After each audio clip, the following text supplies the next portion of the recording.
O Conto da Aia, escrito por Margaret Atwood, tradução de Ana Deiró, editora Rouco, narração Prince de Resende. Parte 10. Escritos da Alma. Capítulo 25. O que primeiro ouvi na manhã seguinte foi um grito e um estrondo. Cora deixando cair a bandeja do café, aquilo me acordou. Ainda estava com metade do corpo dentro do armário, a cabeça apoiada na pelerine amarfanhada. Devo tê-la puxado do cabide e adormecido ali. Por um momento não consegui me lembrar de onde estava. Cora estava ajoelhada ao meu lado, senti sua mão tocar minhas costas. Ela gritou de novo quando me mexi.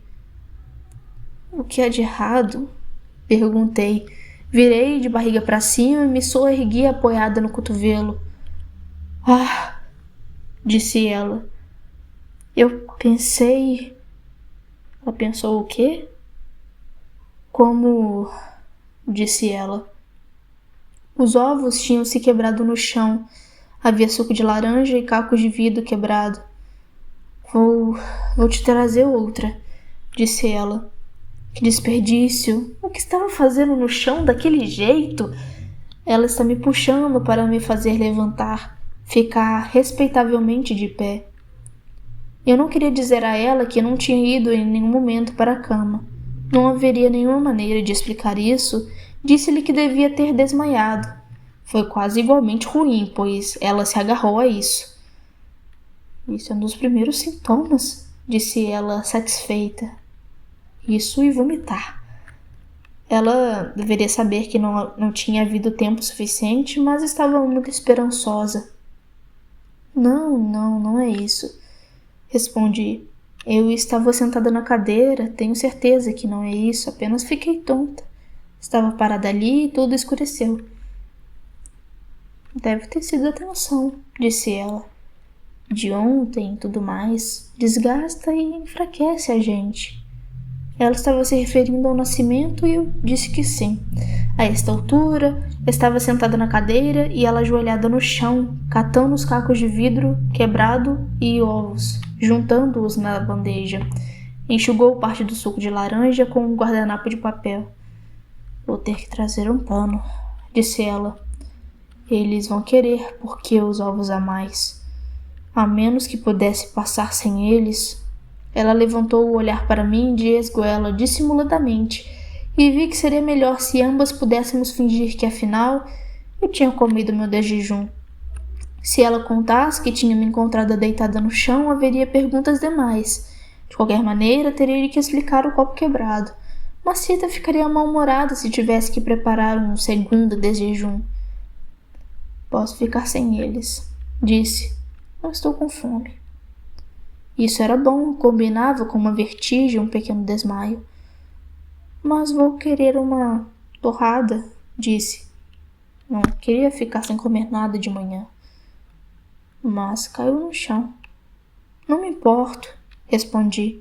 Sentei-me ali e comi o pedaço de pão tostado enquanto ela ia até o banheiro, jogava no vaso e puxava a descarga para desfazer do punhado de ovo que não podia ser recuperado. Então ela voltou. Vou dizer que deixei a bandeja cair quando estava saindo, disse. Agradou-me que estivesse disposta a mentir por mim. Mesmo numa questão tão pequena, mesmo para sua própria vantagem, era um laço entre nós. Sorri para ela. Espero que ninguém tenha ouvido você, disse. Aquilo realmente me assustou, disse ela, enquanto parava junto à porta com a bandeja. Primeiro pensei que fossem só suas roupas, sabe? Então disse a mim mesma, o que estão fazendo ali no chão? Pensei que você talvez... Trate de ir, disse. Bem, disse ela, mas era você. Sim, respondi. Era. E ela saiu com a bandeja e voltou com um pano para limpar o resto do suco de laranja. E Rita, naquela tarde, fez um comentário rabugento sobre algumas pessoas terem mãos de pilão. Vivem com a cabeça ocupada com coisas demais e não olham para onde estão indo, disse ela. E depois disso, continuamos como se nada tivesse acontecido. Isso foi em maio. A primavera agora já passou. As tulipas tiveram seu momento e agora se foram, deixando cair suas pétalas, uma por uma, como dentes. Um dia encontrei Serena Joy ajoelhada numa almofada no jardim, a bengala a seu lado na grama. Estava cortando os pericarpos dos bulbos com uma podadeira. Eu a observei de esguelha enquanto passava com minha cesta de laranjas e costeletas de ovelha. Ela estava apontando, posicionando as lâminas da podadeira e então cortando com um tranco convulsivo das mãos. Estaria a artrite piorando? Ou aquilo era alguma blitzkrieg, algum tipo de ataque kamikaze contra a genitália entumecida das flores, o corpo frutificante? Cortar os pericarpos dos bulbos deve fazer com que o bulbo armazene energia. Santa Serina, de joelhos, fazendo penitência. Eu com frequência me divertia assim, com pequenas piadas amargas e mesquinhas a seu respeito, mas não por muito tempo. Não é aconselhável ficar se demorando, observando Serina pelas costas. O que eu invejava era a podadeira. Bem, depois tivemos as íris, elevando-se lindas e frescas em seus longos talos, como vidro soprado, como água pastel momentaneamente congelada num esguicho azul claras, cor de malva clara, e as mais escuras, aveludadas e roxas, orelhas de gatos negros no sol, azul índigo na sombra, e depois os corações de Maria, tão femininos em forma que era uma surpresa que há muito tempo não tivessem sido arrancadas pela raiz. Há algo de subversivo com a relação a esse jardim de Serena, uma sensação de coisas enterradas rebentando em direção ao alto, aflorando sem palavras sob a luz, como se para apontar, para dizer: tudo que é silenciado clamará para ser ouvido, ainda que silenciosamente. Um jardim de Tennyson, carregado de perfumes, lânguido. À volta da palavra desmaio, luz se derrama do alto sobre o jardim do sol, é verdade, mas também sobe o calor. Eleva-se das próprias flores, pode-se senti-lo, como manter a mão estendida 2 centímetros acima de um braço, um ombro. O jardim respira no calor, inalando o seu próprio perfume. Andar por ele, nesses dias de peônias, de rosas e cravos, faz minha cabeça rodar. O salgueiro chorão está na glória de sua plumagem e em nada ajuda com seus insinuantes sussurros. Rendas voos, diz ele, terraços. Os sons sibilantes sobem correndo pela minha espinha, um tremor de calafrio como se de febre. O vestido de verão murmura e roça contra a pele de minhas coxas, a relva cresce embaixo. Pelos cantos de meus olhos vejo movimentos dos galhos, penas, lampejos, floreados musicais. A árvore tornada em pássaro, metamorfoses desarvoradas. Deusas agora são possíveis e o ar se enche de desejo. Até os tijolos da casa estão amolecendo, tornando-se palpáveis. Se eu me encostasse contra eles, estariam mornos, aquiescentes. É espantoso o que a negação pode fazer. Será que a visão de meu tornozelo o fez sentir fraqueza, tonturas no posto de controle? Ontem, quando deixei cair meu passe e deixei que ele o apanhasse para mim, não há lenço, não há leque, uso o que tenho à mão. O inverno não é tão perigoso. Preciso de dureza, frio, rigidez. Não desse peso, como se eu fosse um melão no talo, essa suculenta madurez. O comandante e eu temos uma combinação. Não é a primeira combinação desse tipo na história, embora a forma que ele adquiriu não seja a usual. Visito o comandante 1 ou 2 noites por semana, sempre depois do jantar, mas só quando recebo o sinal. O sinal é Nick. Se ele estiver polindo o carro quando saio para as compras ou quando volto, se seu cap estiver torto ou não estiver posto na cabeça, então eu vou. Se ele não estiver lá, ou se estiver com o cap bem posto, então fico em meu quarto da maneira habitual. Em noite de cerimônia, claro, nada disso se aplica. A dificuldade é a esposa, como sempre. Depois do jantar, ela vai para o quarto deles, de onde seria possível que me ouvisse enquanto me esgueiro pelo corredor, embora tome muito cuidado para ser muito silenciosa. Ou ela fica na sala de estar tricotando, sem parar seus infindáveis cachecóis para os anjos, produzindo mais e mais metros de gente complicada e inútil de lã. Sua forma de procriação só pode ser. A porta da sala de estar, em geral, é deixada entreaberta quando ela está lá dentro, e não ouso passar por ela. Quando recebo o sinal, mas não consigo ir, descer a escada ou seguir o corredor além da sala de estar, o comandante compreende. Conhece a situação melhor do que ninguém, ele conhece todas as regras. Às vezes, contudo, Serena Joy está fora de casa, visitando outra esposa de comandante, uma que esteja doente. Esse é o único lugar que seria concebível que ela fosse sozinha à noite. Ela leva comida, um bolo, ou uma torta, ou um pão feitos por Rita, um pote de geleia das folhas de menta que são cultivadas em seu jardim. Elas ficam doentes com frequência, essas esposas de comandantes. Isso acrescenta interesse às suas vidas. Quanto a nós, as aias e mesmo as Martas, evitamos doença. As Martas não querem ser obrigadas a se aposentarem, porque quem sabe para onde vão? Você não vê mais tantas mulheres mais velhas circulando. E quanto a nós, qualquer doença real, qualquer indolência, fraqueza, ou uma perda de peso ou de apetite, uma queda de cabelo, uma deficiência das glândulas, seria terminal. Lembro-me de Cora, logo no início da primavera, cambaleando pela casa, embora estivesse gripada, agarrando-se em umbrais de portas quando achava que ninguém estava olhando, tomando cuidado para não se torcer. Um ligeiro resfriado, disse ela quando Serena perguntou. A própria Serena de vez em quando tira uns dias de folga, fica enfiada na cama. Então é ela que recebe as visitas, as esposas com saias farfalhando ao subir as escadas, estalando a língua e alegres.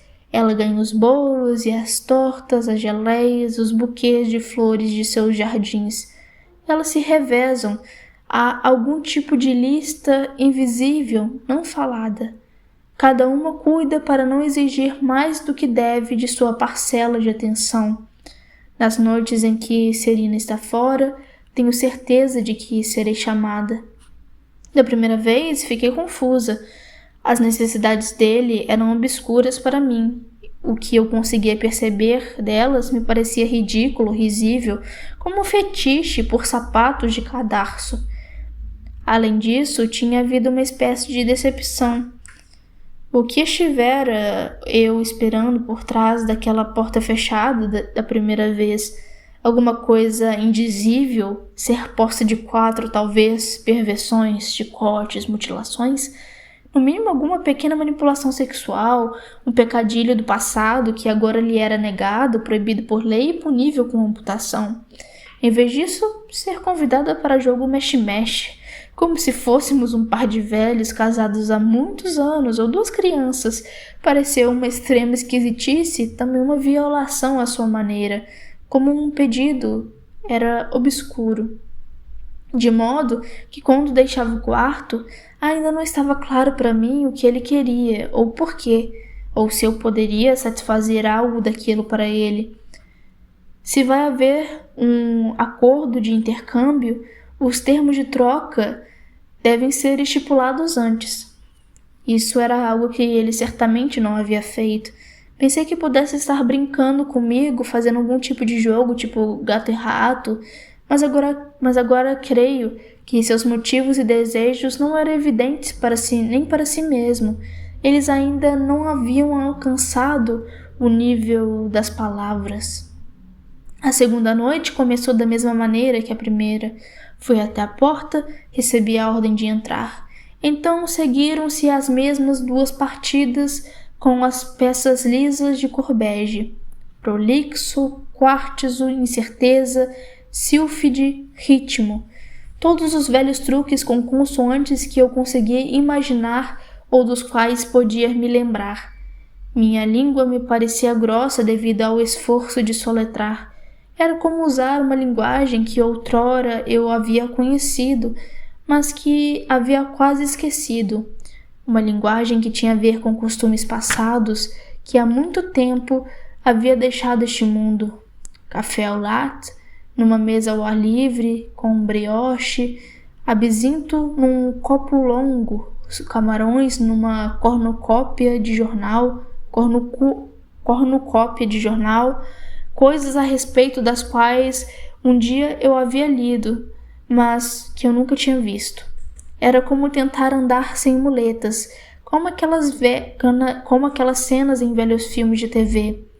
Você consegue fazer isso, tenho certeza de que consegue. Era daquela maneira que em minha mente avançava os traços e tropeçava em meio aos R's e T's afiados, deslizando sobre os ovoides das vogais como se fossem seixos. O comandante era paciente quando eu hesitava ou lhe perguntava como se soletrava corretamente. Nós podemos sempre consultar o dicionário, dizia ele. Ele dizia nós. Da primeira vez me dei conta, ele havia deixado que eu ganhasse. Naquela noite eu estava esperando que tudo fosse igual, inclusive o beijo de boa noite, mas quando acabamos a segunda partida, ele se recostou em sua cadeira, colocou os cotovelos nos braços da cadeira, as pontas dos dedos unidas e olhou para mim. Tenho um presentinho para você. Ele sorriu um pouco. Então abriu a primeira gaveta da escrivaninha, tirou alguma coisa. Ele a segurou por um momento de maneira bastante casual, entre o polegar e o indicador, como se decidindo se daria ou não para mim. Embora estivesse de cabeça para baixo de onde eu estava sentada, reconheci o que era. Houve uma época em que eram bastante comuns. Era uma revista. Uma revista feminina parecia pela fotografia um modelo em papel lustroso de cabelos soprados pelo vento, com um encharpe no pescoço, a boca pintada de batom, os lançamentos da moda de outono. Pensei que todas as revistas desse tipo tivessem sido destruídas, mas ali estava uma, que havia sobrevivido no gabinete particular de um comandante, onde você menos esperaria encontrar uma coisa dessas. Ele olhou para o modelo que estava na frente de frente para ele, ainda estava sorrindo, aquele seu sorriso saudoso, anelante. Era um olhar que você daria para um animal quase extinto, num zoológico. Olhando fixamente para a revista, enquanto a levantava e balançava diante de mim como uma isca para peixe, eu a quis. Quis a revista com uma força que fez doerem as pontas dos meus dedos. Ao mesmo tempo vi esse meu desejo intenso como algo trivial e absurdo, porque outrora havia menosprezado e considerado essas revistas muito levianamente. Eu as havia lido em consultórios de dentista e às vezes em aviões, as havia comprado para levar para quartos de hotel, um artifício para preencher tempo vago enquanto estava esperando por Luke. Depois de tê-las folheado, eu as jogava fora, pois eram infinitamente descartáveis. 1 ou 2 dias depois não seria capaz de me lembrar do que houvera nelas. Contudo, me lembrava agora. O que havia nelas era promessa. Elas lidavam com transformações, sugeriam uma série infindável de possibilidades, estendendo-se como os reflexos em 2 espelhos, postos de frente um para o outro, prolongando-se ao infinito, réplica após réplica até o ponto de fuga. Sugeria uma aventura após a outra, um guarda-roupa após o outro, uma aprimoração após a outra, um homem após o outro. Elas sugeriam rejuvenescimento, dor vencida e transcendida, amor eterno. A verdadeira promessa nelas era a imortalidade. Isso era o que ele segurava, sem saber. Ele folheou rápido as páginas. Eu me senti me inclinar para a frente. É uma antiga, disse ele. De certo modo, uma raridade. Da dos anos 70, creio. Uma Vogue. Disse como um grande conhecedor de vinho citando o nome. Pensei que você poderia gostar de ver a revista. Eu recuei. Poderia estar me testando para ver que profundidade realmente a minha doutrinação. Isso não é permitido, disse. Aqui dentro é permitido, disse ele baixinho. Compreendi a importância do argumento. Tendo violado o tabu principal, por que havia eu de hesitar quanto o outro algo tão banal? Ou a mais o outro e outro, quem saberia dizer onde poderia parar? Atrás daquela porta específica, os tabus se dissolviam. Peguei a revista da mão dele e a virei na posição certa para mim. Lá estavam elas de novo, as imagens de minha infância, usadas, caminhando a passos largos, confiantes, os braços abertos, estendidos, como se para se apossar do espaço, as pernas separadas, pés bem plantados na terra. Havia alguma coisa de renascença com relação à pose, mas foi sobre príncipes que pensei, não sobre donzelas com toucados e cabelos anelados, aqueles olhos francos sombreados com maquiagem, sim, mas como os olhos de gatos fixos para lançar-se sobre a presa. Nenhum tremor, nenhuma fraqueza ou excesso de apego ali, não aqueles mantos e tweeds de lã grossa, áspera, aquelas botas que chegavam aos joelhos ásperos, piratas, aquelas mulheres, com suas maletas refinadas para o butim e seus dentes cavalares e aquisitivos. Senti o comandante me observar quando virava as páginas. Eu sabia que estava fazendo algo que não deveria estar fazendo e que ele encontrava prazer em me ver fazê-lo. Eu deveria ter me sentido má. De acordo com a consciência de saber de tia Lídia, eu era má. Mas não me senti má. Em vez disso, me senti como um velho cartão postal de beira-mar, eduardiano, ligeiramente indecente. Safadinha. O que ele iria me dar a seguir? Uma cinta? Por que tem isso? Perguntei-lhe. Algum de nós, disse ele, conserva um apreço pelas coisas antigas. Mas todas as revistas deveriam ter sido queimadas, eu disse. Houve buscas de casa em casa, fogueiras. O que é perigoso nas mãos das multidões, disse ele, com o que pode ter sido ironia ou não, é bastante seguro para aqueles cujos motivos são imprevisíveis, concluí. Ele assentiu gravemente. Impossível saber se estava falando sério ou não. Mas por que mostrá-la para mim? Perguntei e então me senti idiota. O que ele poderia dizer?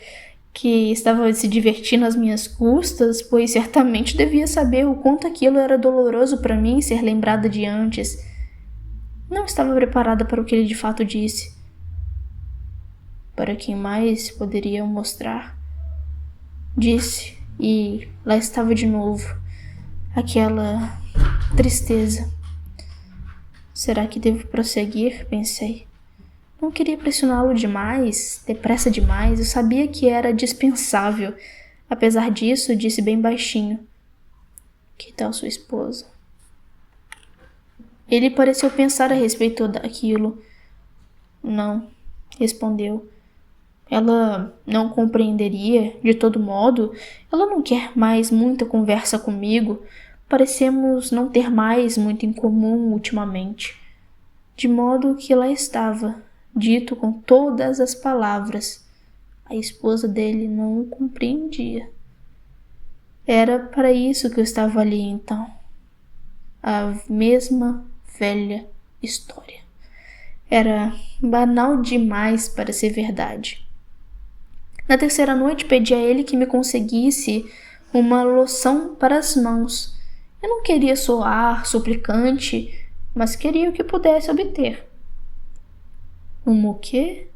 Disse ele, cortês como sempre. Estava do outro lado da escrivaninha diante de mim.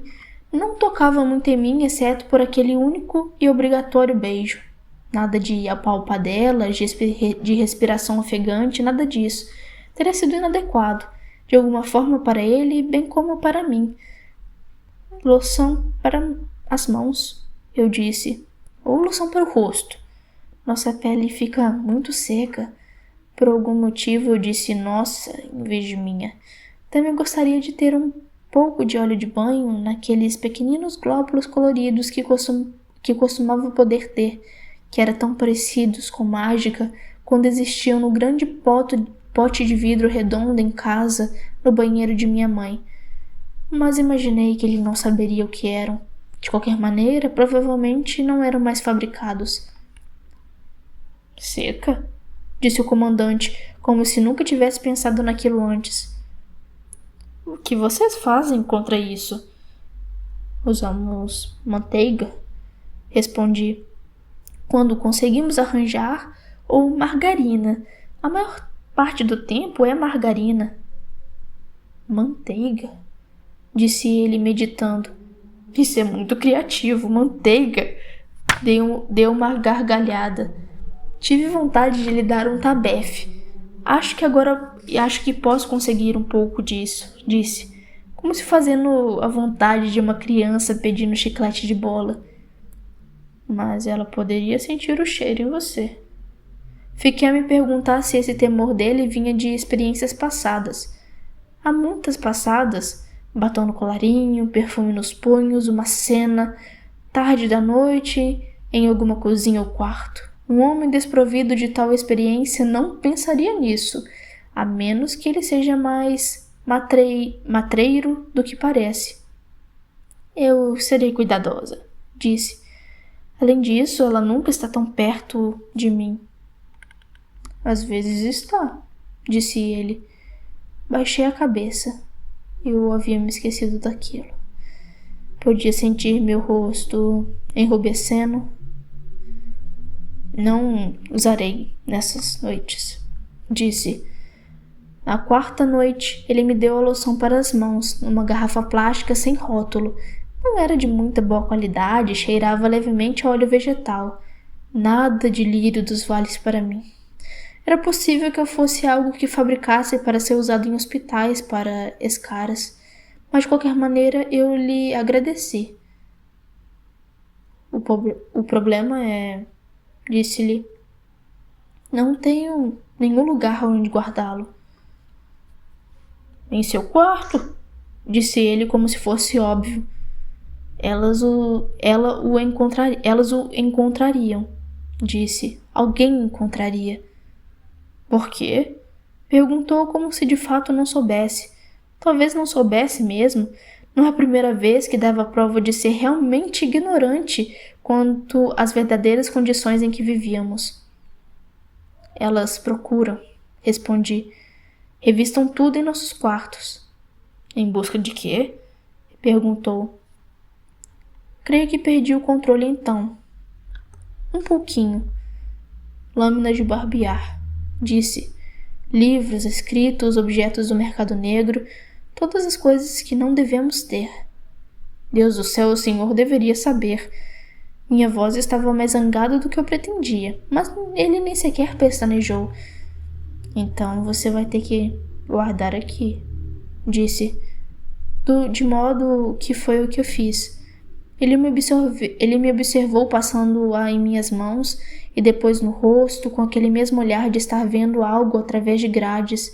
Eu queria lhe dar as costas. Era como se ele estivesse no banheiro comigo, mas não o usei.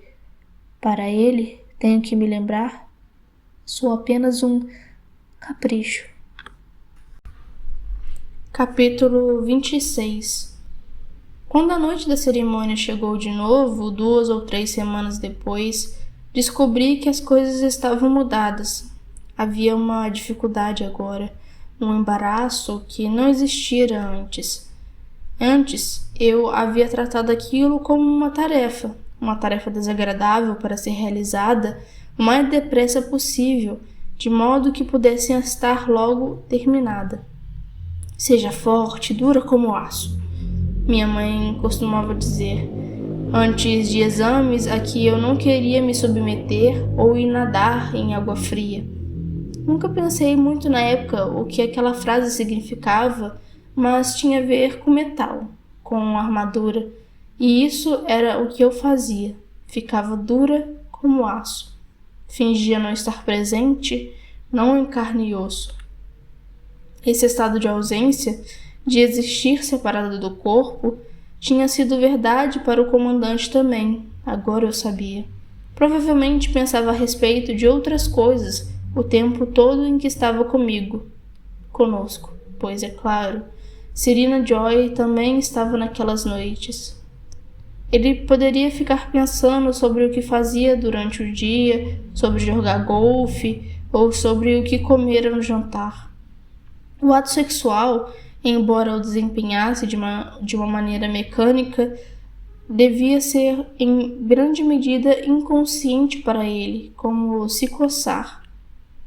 Mas naquela noite, a primeira desde o começo dessa nova combinação entre nós, fosse lá o que fosse, eu não tinha nome para ela, senti vergonha dele. Para começar, pois ele estava verdadeiramente olhando para mim, e não gostei disso. As luzes estavam acesas como de hábito, uma vez que Serena Joy sempre evita qualquer coisa que pudesse criar uma aura de romance ou erotismo. Por mais ligeira que fosse, as luzes do teto, fortes, a despeito do dossel, era como estar numa sala de operação, sob o clarão intenso de luzes, como estar no palco. Tive consciência de que minhas pernas estavam cabeludas, da maneira esparsa de pernas que outrora foram raspadas, mas cujos pelos cresceram de novo. Tive consciência de que minhas axilas também estavam, embora, claro, ele não pudesse vê-las. Eu me senti grosseira, canhesta. Esse ato de copulação, fertilização talvez, que deveria ter sido nada mais para mim do que uma abelha é para uma flor, havia se tornado indecoroso para mim, uma embaraçosa violação da decência, algo que não havia sido antes. Ele não era mais uma coisa para mim, ele era o problema. Eu me dei conta disso naquela noite e essa percepção ficou comigo. A coisa se complica. Serena Joy tinha mudado para mim também. Houve uma época em que eu apenas a odiava pelo papel que desempenhava no que estava sendo feito comigo. E porque ela também me odiava e se ressentia de minha presença. E porque seria ela quem criaria meu filho se eu afinal fosse capaz de ter um. Mas agora, embora ainda a odiasse, não mais do que antes, quando estava agarrando minhas mãos com tanta força que seus anéis se enterravam em minha carne e, ao mesmo tempo, também puxando minhas mãos para trás, algo que deve ser feito de propósito para me deixar tão desconfortável quanto pudesse, o ódio não era mais puro e simples. Em parte eu tinha inveja, ciúmes dela, mas como poderia eu sentir inveja e ciúmes de uma mulher tão obviamente acabada, murcha e infeliz? Você só pode invejar e ter ciúme de alguém que tem alguma coisa que acha que você mesma deveria ter. Mesmo assim, eu a invejava. Mas também me sentia culpada com relação a ela. Sentia que era uma intrusa em um território que deveria ter sido seu. Agora, eu estava vendo o comandante às escondidas, ainda apenas para jogar seus jogos, ouvi-lo falar, Nossas funções não eram mais tão separadas quanto deveriam ter sido em teoria. Estava tomando-lhe alguma coisa, ainda que ela não soubesse disso. Eu estava surrupiando. Pouco importa que fosse algo que ela aparentemente não queria, ou para que não tivesse muita utilidade, que até tivesse rejeitado de certo modo. Ainda assim, era dela. E se eu tomasse esse algo que não conseguia definir exatamente, pois o comandante não estava apaixonado por mim, e eu me recusava a acreditar que ele sentisse por mim alguma coisa tão extrema quanto isso. O que restaria para ela? Por que eu deveria me importar? Disse a mim mesma. Ela não é nada para mim, não gosta de mim, me poria para fora de casa em 1 minuto ou coisa pior. Se pudesse inventar uma desculpa qualquer desculpa. Se descobrisse, por exemplo, ele não teria a possibilidade de intervir, de me salvar. As transgressões de mulheres pertencentes à casa, quer sejam Martas ou Aias, são consideradas como uma jurisdição exclusiva das esposas. Serena Joy era uma mulher mal intencionada e vingativa. Eu sabia disso. Mesmo assim, não conseguia me livrar daquele pequeno remorso com relação a ela. Além disso, eu agora tinha poder sobre ela. Inferior, mas poder, embora ela não soubesse. E gostava disso. Por que fingir? Eu gostava muito disso. Mas o comandante podia me entregar tão facilmente, por um olhar, por um gesto, algum minúsculo deslize que revelaria a qualquer pessoa observando que agora havia uma coisa entre nós.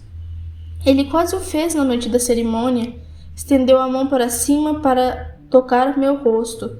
Afastei a cabeça para o lado para adverti-lo, na esperança de que Serena Joy não tivesse reparado, e ele retirou a mão. Se retirou para dentro de si mesmo e sua jornada decidida.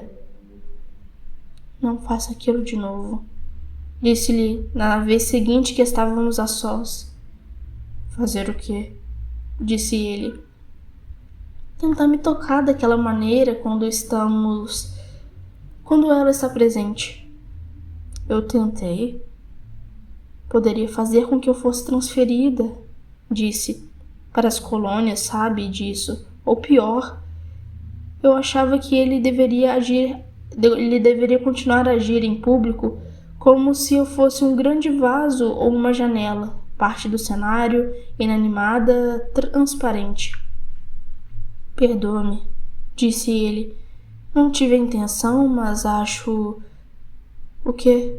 Perguntei quando ele não prosseguiu. Impessoal, disse ele. Quanto tempo levou para descobrir isso? Perguntei.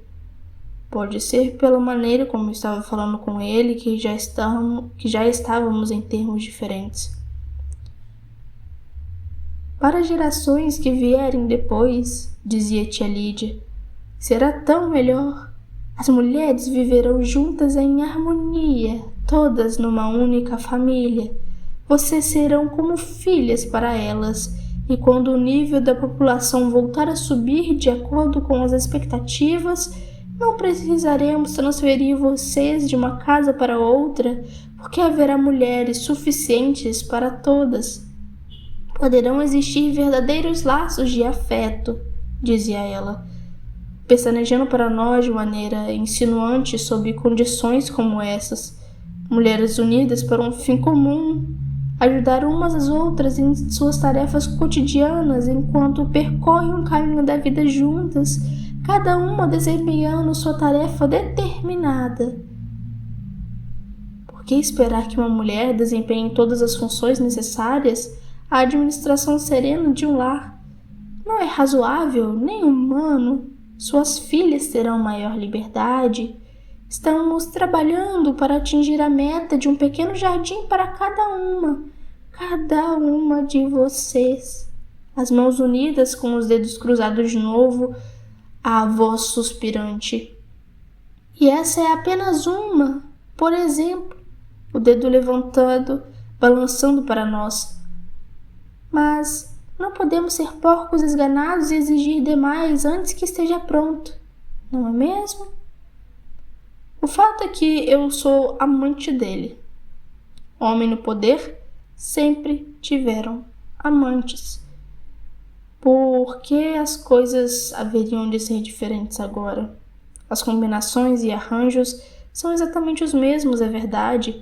A amante costumava ser mantida em uma pequena casa ou apartamento dela, e agora eles misturaram as coisas. Mas por baixo da superfície é a mesma coisa, mais ou menos. A mulher de fora, elas costumavam ser chamadas em alguns países. Eu sou a mulher de fora.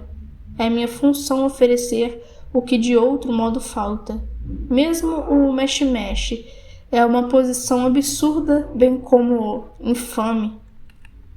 Por vezes acho que ela sabe. Por vezes acho que eles estão em conluio. Por vezes acho que ela o encorajou a fazê-lo e que está rindo de mim, como eu rio de vez em quando e com ironia de mim mesma. Ela que faz o sacrifício pode dizer para si mesma. Talvez tenha se afastado dele quase que completamente.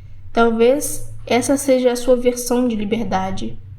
Mas ainda assim, de maneira bastante estúpida, estou mais feliz do que estava antes. E alguma coisa a fazer para começar.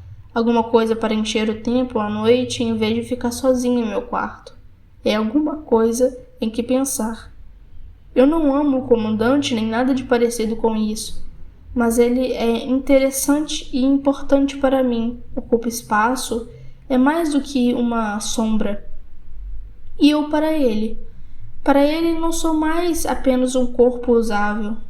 Para ele não sou apenas um barco de sem carga, um cálice sem nenhum vinho dentro, uma barriga, para ser grosseira, que não está de barriga.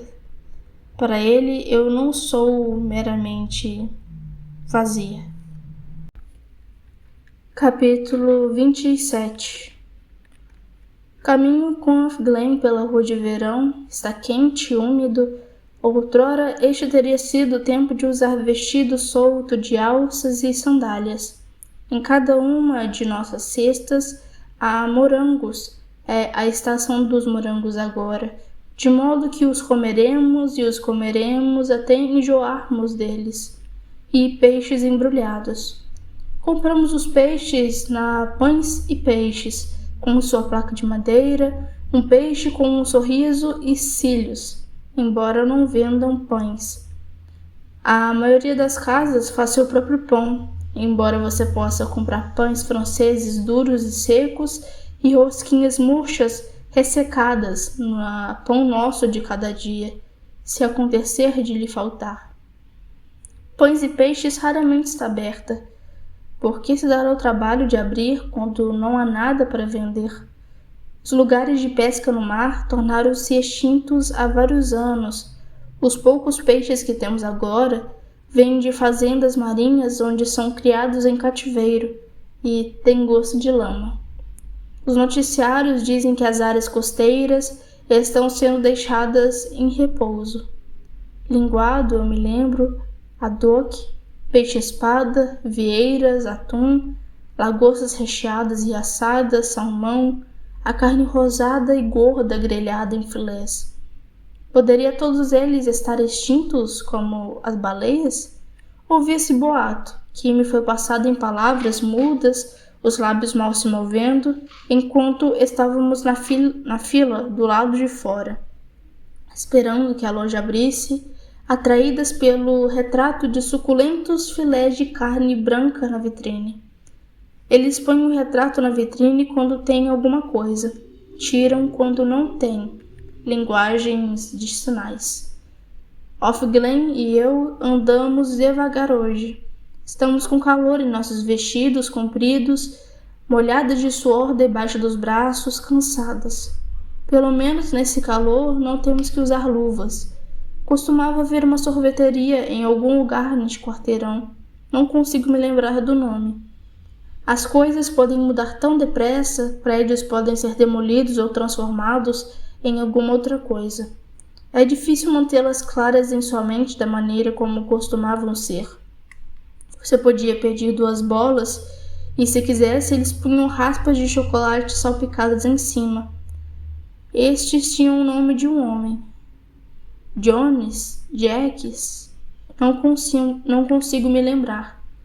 Costumávamos ir lá quando eu era pequena e quando ela era pequena, e eu a levantava no colo de modo que pudesse ver através da face lateral de vidro do balcão, onde os baldes de sorvete ficavam à mostra, tão delicadamente coloridos, laranja claro, verde claro, rosa claro, e eu li os nomes para ela de maneira que pudesse escolher. Entretanto, não escolhi pelo nome, mas pela cor. Seus vestidos e macacões eram daquelas cores também. Tons pastéis de sorvete. Jimmy's, era esse o nome. Offglen e eu agora estamos mais à vontade uma com a outra, estamos habituadas uma com a outra. Gêmeas siamesas. Não nos incomodamos muito mais com as formalidades quando nos cumprimentamos. Sorrimos e seguimos em frente, lado a lado, cobrindo serenamente nosso percurso diário. De vez em quando variamos a rota. Não há nada contra isso, desde que nos mantenhamos dentro dos limites das barreiras. Um rato no labirinto está livre para ir a qualquer lugar, desde que permaneça dentro do labirinto. Já fomos às lojas e à igreja, agora estamos no muro. Nada nele hoje. Eles não deixam os corpos pendurados tanto tempo no verão como fazem no inverno, por causa das moscas e do cheiro. Esta outrora foi a terra de sprays para aromatizar ambientes, pinho e floral, e as pessoas conservam o gosto, especialmente os comandantes, que pregam pureza em todas as coisas. Você conseguiu tudo em sua lista? Diz Offglen para mim agora, embora saiba que sim. Nossas listas nunca são longas. Ela abriu mão de parte de sua passividade ultimamente e de parte de sua melancolia. Com frequência toma a iniciativa de falar comigo primeiro. Sim, digo. Vamos dar a volta, diz ela. Ela quer dizer descer em direção ao rio. Não seguimos por ali já faz muito tempo. Ótimo, digo. Não me viro imediatamente, contudo, mas fico parado onde estou, dando um último olhar para o muro. Lá estão os tijolos vermelhos, os holofotes, lá está o arame farpado, os ganchos. De alguma maneira o muro é ainda mais medonho, mais ameaçador quando está vazio dessa forma. Quando nele tem alguém pendurado, pelo menos, o pior você já sabe. Mas vazio é também potencialidade, como uma tempestade que se avizinha. Quando posso ver os corpos de verdade, quando posso avaliar pelos tamanhos e formas que nenhum deles é Luke, posso acreditar também que ainda esteja vivo. Não sei por que espero que apareça nesse muro. Existem centenas de outros lugares onde poderiam tê-lo matado, mas não consigo me livrar da ideia de que ele está lá dentro, neste momento, atrás dos tijolos vermelhos vagos. Tento imaginar em que prédio ele está. Ainda consigo me lembrar de onde ficam os prédios dentro do muro.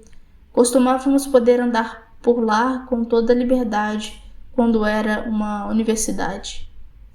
Ainda entramos lá de vez em quando, para salvamentos de mulheres. A maioria dos prédios era de tijolos vermelhos também. Alguns têm vãos de portas arqueados, um estilo romântico do século XIX. Não temos mais permissão para entrar nos prédios, mas quem ia querer entrar? Esses prédios pertencem aos olhos. Talvez ele esteja na biblioteca, em algum lugar nas passagens abobadadas às estantes. A biblioteca é como um templo. Há um longo lance de escada branca conduzindo as fileiras de porta, então dentro outra escadaria branca subindo. Em ambos os lados da escadaria, na parede, há anjos. Também há homens combatendo ou prontos para o combate, parecendo limpos e nobres, não sujos e ensanguentados e fedorentos, como devem ter estado. A vitória fica em um dos lados do vão da porta interna, conduzindo-os, e a morte fica do outro. É um mural em homenagem a uma guerra qualquer. Os homens do lado da morte ainda estão vivos. Eles estão indo para o céu. A morte é uma bela mulher, com asas e um seio quase nu. Ou será que é essa a vitória? Não consigo me lembrar. Eles não terão destruído isso. Damos as costas para o muro e seguimos para a esquerda. Aqui há várias fachadas de lojas vazias, as vidraças das vitrines rabiscadas com sabão. Tento me lembrar do que era vendido nelas outrora. Cosméticos, joias, a maioria das lojas vendendo artigos para homens ainda continua aberta. São apenas as que vendiam o que eles chamavam de futilidade que foram fechadas. Na esquina fica a loja conhecida como Escritos da Alma. É uma franquia. Existem escritos da alma em cada área de comércio da cidade, em cada subúrbio, ou pelo menos é o que dizem. Deve dar muito lucro. A vitrine da Escritos da Alma é de vidro inquebrável. Atrás dele estão máquinas impressoras, fileiras após fileiras delas. Estas máquinas são conhecidas como Holy Rollers, as enroladoras sagradas, mas só entre nós é um apelido desrespeitoso. O que as máquinas imprimem são orações, rolo após rolo, preces saindo incessantemente. Elas são encomendadas por compufone. Já ouvi a esposa do comandante fazer isso. Encomendar orações da Escritos da Alma é considerado como um sinal de devoção religiosa e de lealdade ao regime. De maneira que é claro que as esposas dos comandantes fazem muito isso. Ajuda a carreira de seus maridos. Existem 5 orações diferentes: para a saúde, para a riqueza, para uma morte, para um nascimento, para um pecado. Você escolhe a que quer, digita um número, depois digita o seu próprio número, de modo que seja debitado em sua conta, e digita o número de vezes que quer que a oração seja repetida. As máquinas falam enquanto imprimem as orações. Se lhe agradar a você, pode entrar e ouvi-las. As vozes metálicas em cor, repetindo a mesma coisa vez após vez. Depois que as orações são impressas e faladas, o papel se enrola de volta através de outra arranhadura e é reciclado. É processado para ser reutilizado como papel em branco mais uma vez. Não há gente dentro do prédio, as máquinas funcionam sozinhas. Não se pode ouvir as vozes do lado de fora, só um murmúrio, um zumbido, como uma multidão devota de joelhos. Cada máquina tem um olho pintado em ouro do lado, flanqueado por 2 pequenas asas douradas. Tento lembrar o que este lugar vendia quando era uma loja, antes de ser transformado em Escritos da Alma. Creio que era lingerie. Caixas rosas e prateadas, meias calças coloridas, sutiãs com rendas, encharpe de seda, alguma coisa perdida.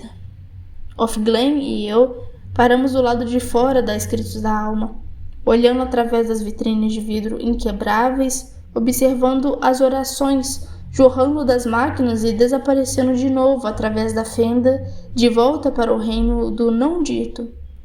Agora mudo meu olhar de posição. O que vejo não são as máquinas, e sim Off-Glen, refletida na vidraça da vitrine. Ela está olhando direto para mim. Podemos ver bem nos olhos uma da outra. Essa é a primeira vez que vi os olhos de Off-Glen de frente, firmemente, não de esguela. O rosto dela é oval, rosado, gorducho, mas não gordo. Seus olhos são arredondados. Ela enfrenta o meu olhar no vidro, francamente, sem vacilar. Agora é difícil desviar o olhar. Há um choque nessa visão, é como ver uma pessoa nua pela primeira vez. Arrisco subitamente no ar entre nós, onde não havia nenhum antes. Mesmo esse encontro de olhos contém perigo. embora não haja ninguém por perto.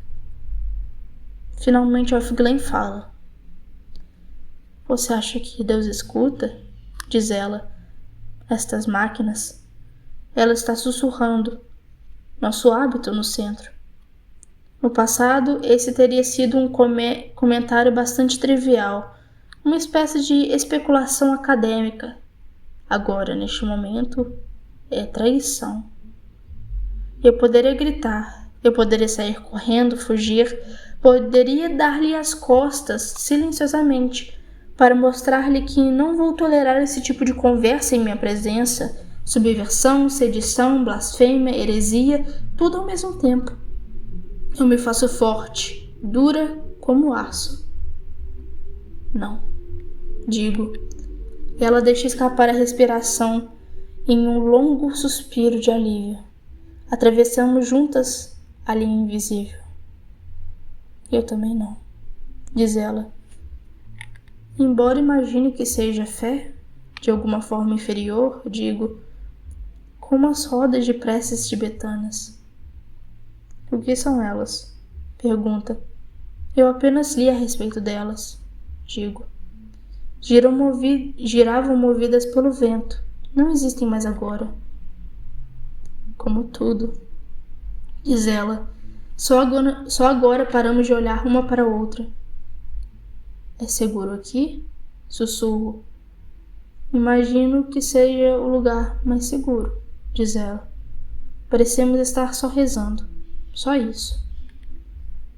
E quanto a eles? Eles? Diz ela, ainda sussurrando. Você está sempre mais segura na rua, ao ar livre, não há microfones. E por que poriam um aqui? Imaginariam que ninguém fosse ousar. Mas já ficamos tempo suficiente. Não faz sentido nos atrasarmos em voltar. Viramos e nos afastamos juntas. Mantenha a cabeça baixada enquanto andamos, diz ela. Incline-se apenas um pouquinho em direção a mim. Assim posso ouvir você melhor. Não fale quando houver alguém vindo. Nós andamos de cabeça baixa como de hábito. Estou tão entusiasmada que mal consigo respirar, mas mantenho um passo regular. Agora, mais do que nunca, tenho que evitar atrair atenção para mim mesma. Pensei que você fosse uma verdadeira crente, diz Off-Glen. E eu pensei que você fosse, digo. Você era sempre tão insuportavelmente devota. Você também, respondo. Tenho vontade de rir, gritar, abraçá-la.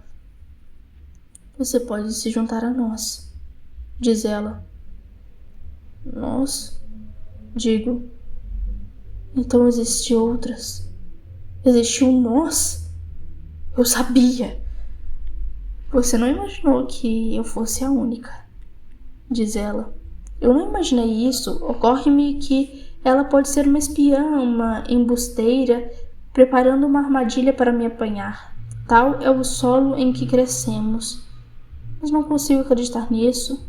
A esperança está aflorando em mim, como seiva numa árvore.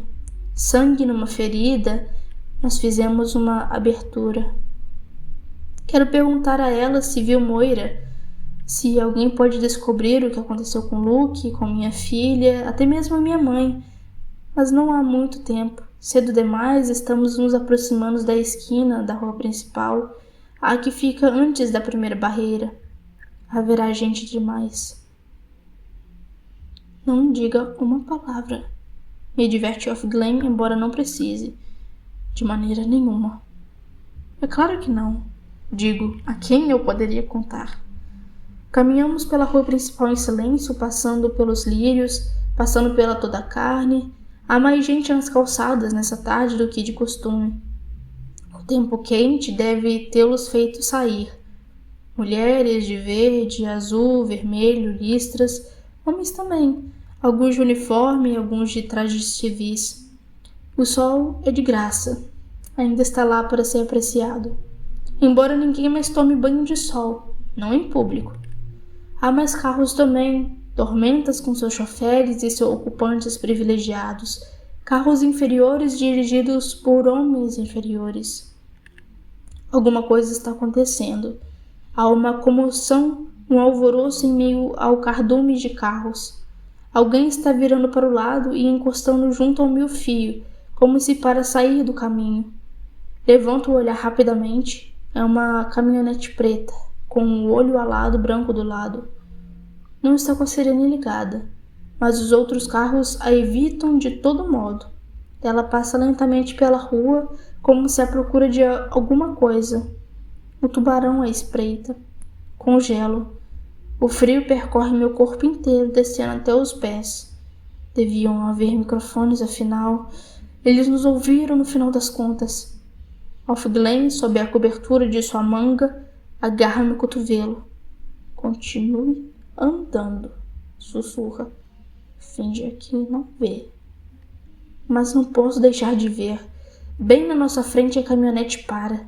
2 olhos de terno cinza soltam pelas portas duplas que se abrem na traseira. Agarram um homem que vem andando paralelamente. Um homem com uma maleta. Um homem de aparência comum. Atiram-no com violência de costas contra a lateral preta da caminhonete. Ele fica ali por um momento, de braços e pernas abertos, estendido contra o metal, como se estivesse colado nele. Então um dos olhos avança para cima dele e faz alguma coisa violenta e brutal que o faz se dobrar sobre si numa trouxa frouxa de pano. Eles o levantam do chão e o atiram para dentro da traseira da caminhonete, como se fosse uma saca de correspondência. Então entram também, e as portas são fechadas e a caminhonete segue adiante. Acabou. Em segundos, e o tráfego da rua recomeça como se nada tivesse acontecido. O que sinto é alívio. Não fui eu. Capítulo 28. Não tenho vontade de tirar um cochilo esta tarde. Ainda a adrenalina demais. Sento-me no assento da janela, olhando para fora através da semitransparência das cortinas. Camisola branca. A cortina está aberta até onde vai. Há uma brisa quente à luz do sol e o tecido branco esvoaça enfunado contra o meu rosto. Visto de fora, devo parecer um casulo, uma assombração, com o rosto encoberto assim. Apenas os contornos visíveis de nariz, boca enfaixada, olhos negros. Mas gosto da sensação. O tecido macio roçando em minha pele é como estar em uma nuvem. Eles me deram um pequeno ventilador elétrico que ajuda nessa umidade. Ele gira no chão, no canto, suas pás encerradas numa estrutura gradeada. Se eu fosse Moira, saberia como desmontá-lo, reduzi-lo a partes cortantes. Não tenho nenhuma chave de parafuso, mas se fosse Moira, seria capaz de fazê-lo sem uma chave de parafuso. Eu não sou Moira. O que me diria ela sobre o comandante se estivesse aqui? Provavelmente desaprovaria. Ela desaprovava o Luke em tempos passados. Não o Luke, mas o fato de que ele fosse casado. Dizia que eu estava invadindo para roubar a caça, a propriedade de outra mulher. Eu diria que Luke não era um peixe nem um pedaço de terra, tampouco que era um ser humano e podia tomar suas próprias decisões. Ela dizia que eu estava racionalizando. Eu dizia que estava apaixonada. Ela dizia que isso não era desculpa. Moira sempre foi mais lógica do que eu sou.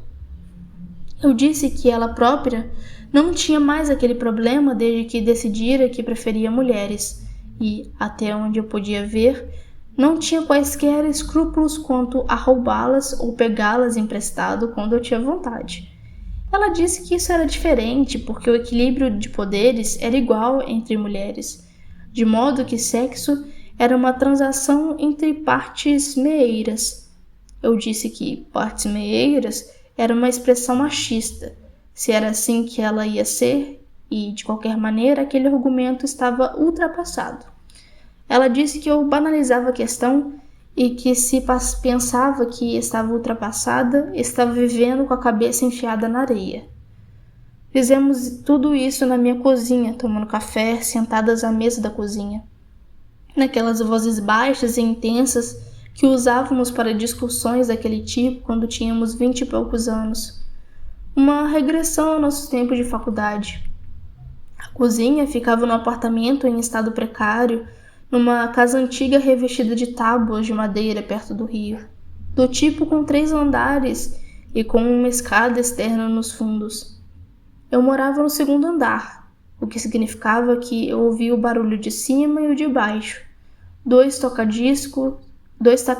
tocadiscos estéreos indesejados batucando alto até tarde da noite. Estudantes, eu sabia.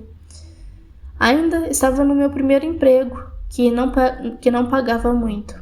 Operava um computador numa companhia de seguros. De modo que os hotéis com Luke não significavam apenas amor ou mesmo apenas sexo para mim. Também significava um tempo longe das baratas, da torneira da pia pingando, do linóleo que estava se descascando em retalhos no chão. Até mesmo de minhas tentativas de alegrar o ambiente, colando pôsteres na parede e pendurando prismas na janela. Eu também tinha plantas, embora elas sempre tivessem pulgões ou secassem por não terem sido regadas. Saía com Luke e me esquecia de cuidar delas. Eu disse que havia mais de uma maneira de viver com a cabeça enfiada na areia e que se Moira acreditava que podia criar a utopia, confinando-se em um enclave só para mulheres, estava tristemente enganada. Os homens não iriam simplesmente desaparecer disse, mas era possível apenas ignorá-los. Isso é como dizer que você deve sair e contrair sífilis apenas porque existe, disse Moira. Você está chamando Luke de doença social? Ela deu uma gargalhada. Escute só nossa conversa, disse. Merda, estamos parecendo sua mãe falando. Nós duas rimos então, e quando ela foi embora nos abraçamos como de hábito. Houve uma época em que não nos abraçávamos, depois que me contou que era gay, mas então ela me disse que eu não a atraía, me tranquilizando, e havíamos retomado o hábito. Podíamos brigar e discutir feio e trocar palavrões, mas isso não mudava nada lá no fundo. Ela ainda era minha mais velha amiga. Consegui um apartamento melhor depois disso, onde eu morei durante os 2 anos que o Luke demorou para ficar livre. Eu mesma o pagava com o salário de meu novo emprego. Era numa biblioteca, não na grande com a Morte e a Vitória, uma menor. Eu trabalhava transferindo livros para disquetes de computador, para reduzir o espaço de armazenagem e os custos de substituição, diziam. Disqueiros era como nos chamávamos.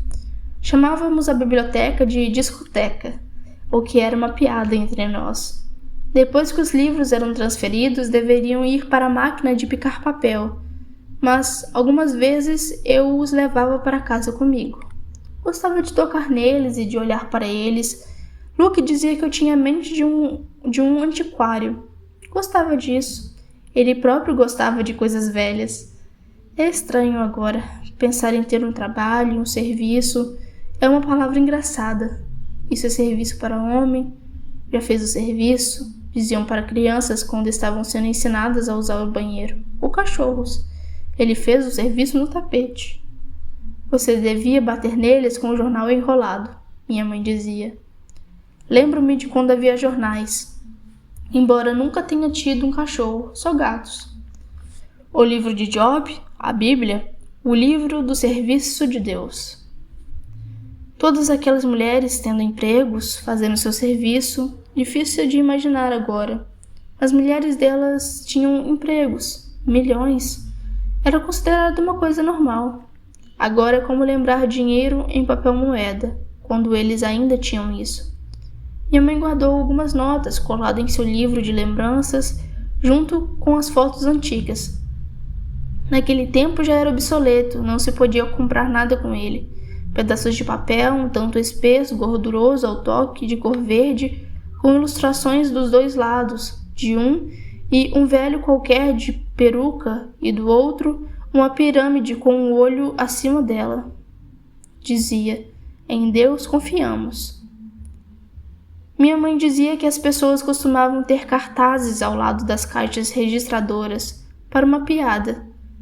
Em Deus confiamos, de todos os outros, pagamentos só em dinheiro aceitamos. Isso seria uma blasfêmia agora. Você tinha que levar consigo aqueles pedaços de papel quando iam fazer compras. Embora quando completei 9 anos, a maioria das pessoas usassem cartões de plástico. Não para compra de mercearia, contudo. Isso veio depois. Parece tão primitivo, totêmico até, como conchas cauris. Devo ter usado aquele tipo de dinheiro eu mesma, um pouco antes que tudo entrasse no CompuBanco. Imagino que tenha sido assim que puderam fazê-lo, da maneira como fizeram. Tudo ao mesmo tempo, de uma só tacada, sem que alguém soubesse de antecedência. Se ainda tivesse sido dinheiro vivo, que se pudesse ter em mãos, teria sido mais difícil. Foi depois da catástrofe, quando mataram a tiros o presidente e metralharam o Congresso, e o exército declarou um estado de emergência. Na época, atribuíram a culpa aos fanáticos islâmicos. Mantenham a calma, dizia na televisão. Tudo está sob controle. Fiquei atordoada, todo mundo ficou, sei disso. Era difícil de acreditar. O governo inteiro massacrado daquela maneira. Como conseguiram entrar? Como isso aconteceu? Foi então que suspenderam a Constituição. Disseram que era temporário. Não houve sequer nenhum tumulto nas ruas. As pessoas ficavam em casa à noite assistindo televisão em busca de direção. Não havia nenhum inimigo que se pudesse identificar. Cuidado, disse Moira para mim ao telefone. Está vindo por aí. O que está vindo por aí? Perguntei. Espere só, disse ela. Eles têm estado se preparando para isso. Seremos você e eu contra a parede, querida. Ele estava citando uma expressão típica de minha mãe, mas não tinha intenção de que fosse engraçado. As coisas continuaram naquele estado de animação suspensa durante semanas, embora algumas de fato tenham acontecido. Os jornais foram censurados e alguns foram fechados por motivos de segurança, disseram. As barreiras nas estradas começaram a aparecer e identipasses. Todo mundo aprovava isso, uma vez que era óbvio que não se podia ser cuidadoso demais. Eles diziam que novas eleições seriam realizadas, mas que levaria algum tempo para prepará-las. A coisa certa a fazer, diziam, era continuar como de costume. Contudo, as lojas pornô foram fechadas e não haviam mais caminhonetes de firmas que ofereciam serviço de prostitutas, sensação sobre rodas e bugs das bonecas, circulando na praça. Mas não me senti triste por vê-la sumir. Todas nós sabíamos o quanto a havia incomodado. Já estava mais do que na hora de alguém fazer alguma coisa, disse a mulher atrás do balcão, na loja onde eu costumava comprar meus cigarros. Ficava numa esquina, fazia parte de uma rede de bancas de jornal, vendia jornais, balas e cigarros. A mulher era mais velha, de cabelos grisalhos, da geração de minha mãe. Eles simplesmente fecharam as firmas ou o quê? Perguntei. Ela deu de ombros. Quem sabe? Quem se importa? Disse. Talvez simplesmente tenham se mudado para algum outro lugar. Tentar se livrar disso completamente é como tentar matar camundongos com o pé, sabe? Ela digitou meu compro-número na caixa registradora quase sem olhá-lo. Eu era uma cliente habitual àquela altura. As pessoas estavam reclamando, disse. Na manhã seguinte, a caminho da biblioteca para o dia de trabalho, parei na mesma loja para comprar mais um maço, porque tinha ficado sem cigarros. Eu estava fumando mais naqueles dias. Era a tensão, você podia senti-la, como um zumbido subterrâneo, embora as coisas parecessem tão tranquilas. Também estava bebendo mais café e tendo dificuldades para dormir. Todo mundo andava meio sobressaltado.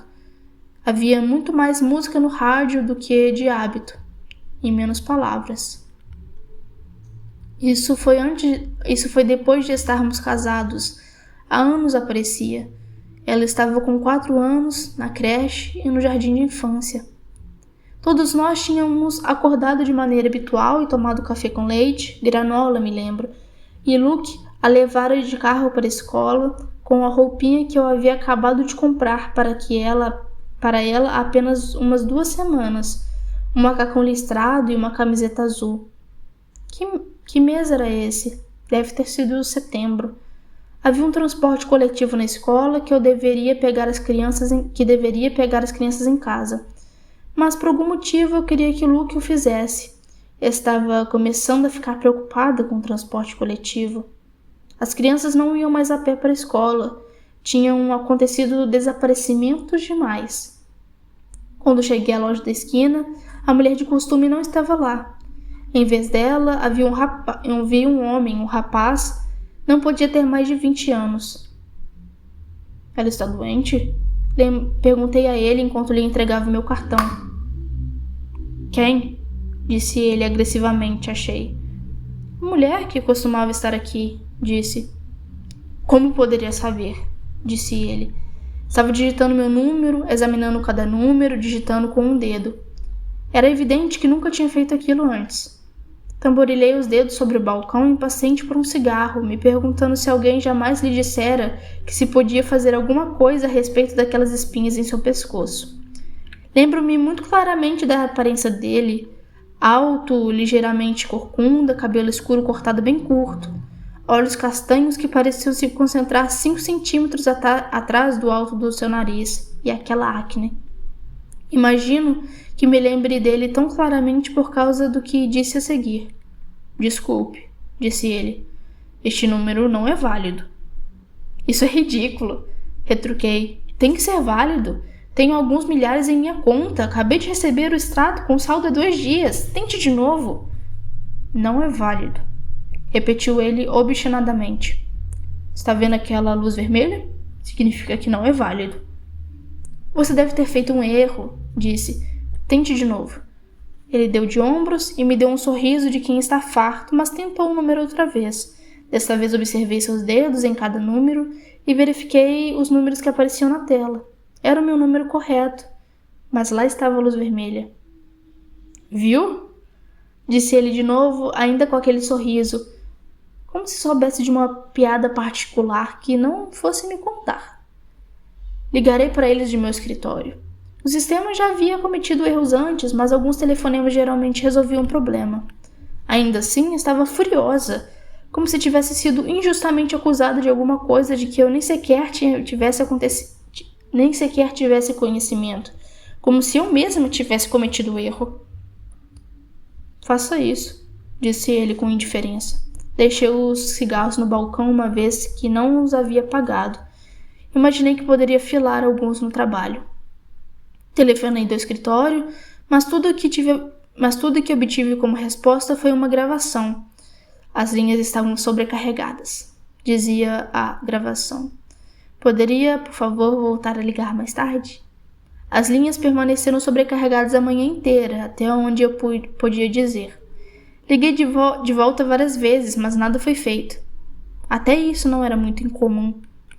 Por volta das 2 horas, depois do almoço, o diretor entrou na sala de transcrição para disquetes. Tenho uma coisa a dizer para vocês, disse ele. Estava com uma aparência terrível, o cabelo desalinhado, os olhos avermelhados e trêmulos, como se tivesse andado bebendo.